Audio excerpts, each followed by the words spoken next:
What is this I'm feeling? I can't explain.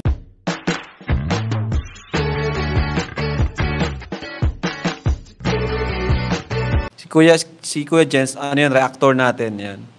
Official reactor. Hello mga kalingap, welcome back sa aking YouTube channel, is Kuya Jens. So kung bago lang sa aking YouTube channel, huwag niyo pong kalimutan mag-subscribe at click the bell button para like updated sa mga bago upload na video.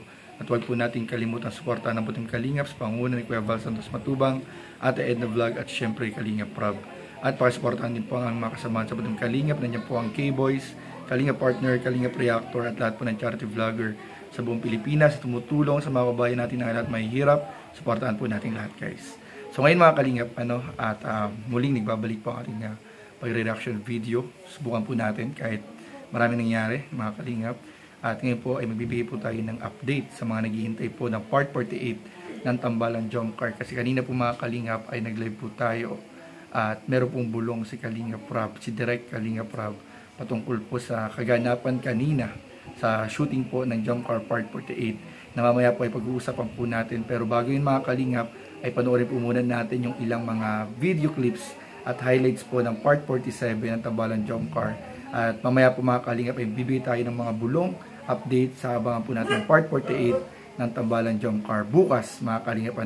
So ano pa natin, tara panoorin po natin, bigyan natin ng reaction video in 5, 4, 3, 2. First question natin, what is your biggest fear?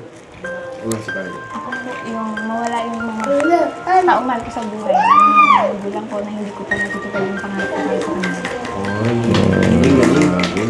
Ikaw, Papa Joe. Alas paras lang naman, bro. Mawala yung mga taong mahal ko. Yan. Kagaya niyo. Siyempre yung family, tapos yung kalingap, tapos yung...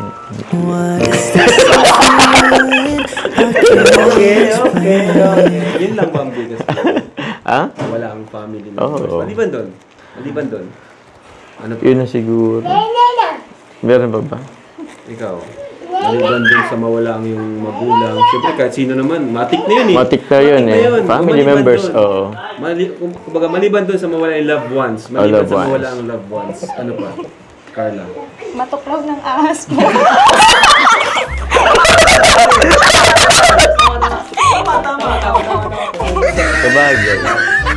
Sabagay. Ano sim lang? Takot din kasi ako sa ahas, bro. Kahit na yung tipong ahas na yung di naman, yung mabait naman. Right?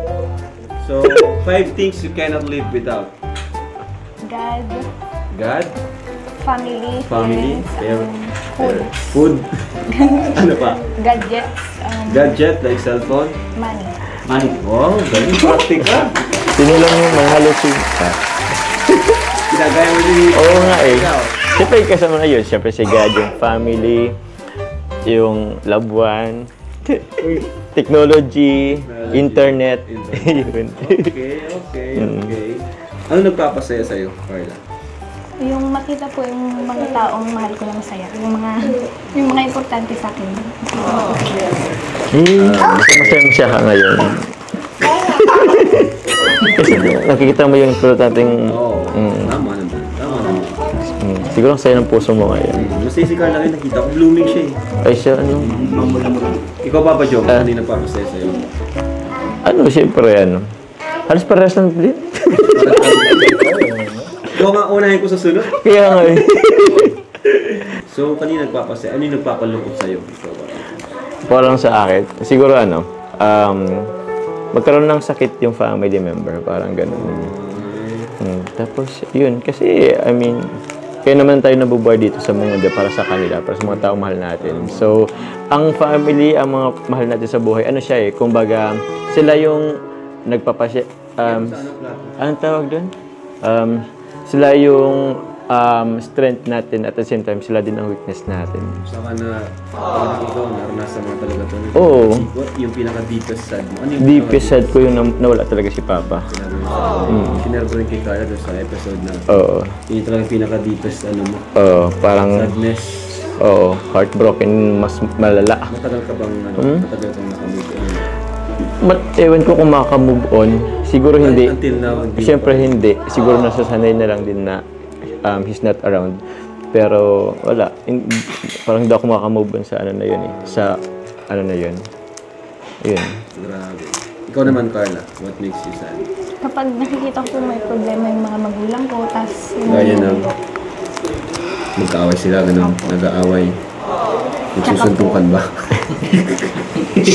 Kaya naman yun. Sige, so yun, pag nagkaaway ang magulang, masakit yan sa mga... Oo, pag nakita. Tsaka po, pag may sakit po yung mga kapatid ko or sila mga May sakit. Kung may time machine, at kaya mo makapag-travel, makapag-time travel, ano yung gusto mong balikan? Palawan po. Palawan! Ay!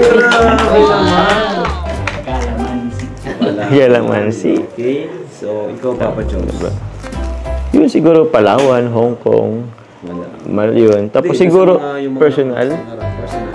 Ano, yung time nandyan pa si Papa, syempre. Parang this time, parang ang ano kasi bro na, ngayon parang nabibless ako. Pero parang may kulang. Tsaka, yung gusto kong iparanas kay Papa dati, hindi ko naman yun magagawa. So gusto yun mo ang bumalik doon na may paramdam sa kanya. Ngayon, naranasan nyo. oh, tas yung success ko, yung i-share sa kanya, yung... Kita niya sana na. Parang gano'n. Tatlong countries na gusto mo i-travel, mapuntahan. Ikaw muna. Hong Kong po. Hong Kong? Thailand po. Thailand?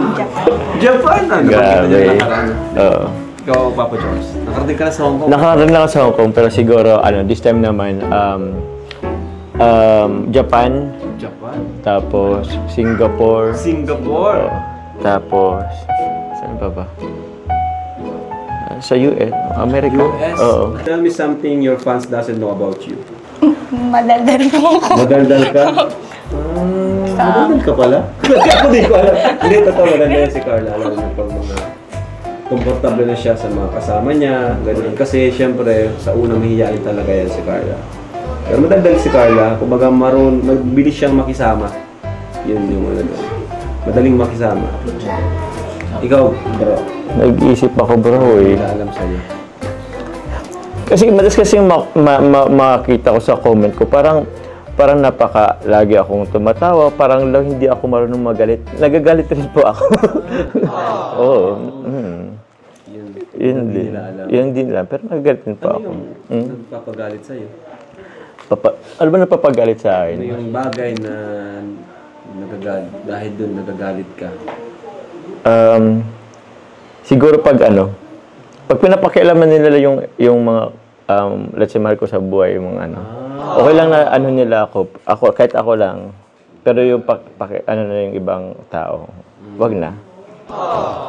So yun mga kalingap, napanood nga po natin yung part 2 ng Q&A po ng Tambalang Jomcar at ilang nakakilig na eksena sa nakaraang episode po ng kanilang tambalan. At yun nga po, nalaman po natin ang iba pang mga bagay tungkol sa kanilang dalawa na hindi pa po alam ng ilang mga taga-suporta po nila. At katulad nga po na sabi ko kanina mga kalingap, magbibigay po tayo ng update mga kalingap sa part 48 po ng Tambalang Jomcar, katulad po ng bulong kanina ni Kalingap Prab, kung saan po sinabi po ni Kalingap Prab kanina sa live natin na bukas daw po ang upload ng part 48 ng Tambalang Jomcar, at bukas din mga kalingap natin mapapanood ang bulong ni Kalingap Prab na meron daw naganap mga kalingap na kiss. Tingnan po natin kung gaano katotoo mga kalingap yung bulong ni Kalingap Prab. Kaya siguro rin pong nakatutok sa YouTube channel ni Kalingap Prab para po sa upload ng part 48 ng Tambalang Jomcar.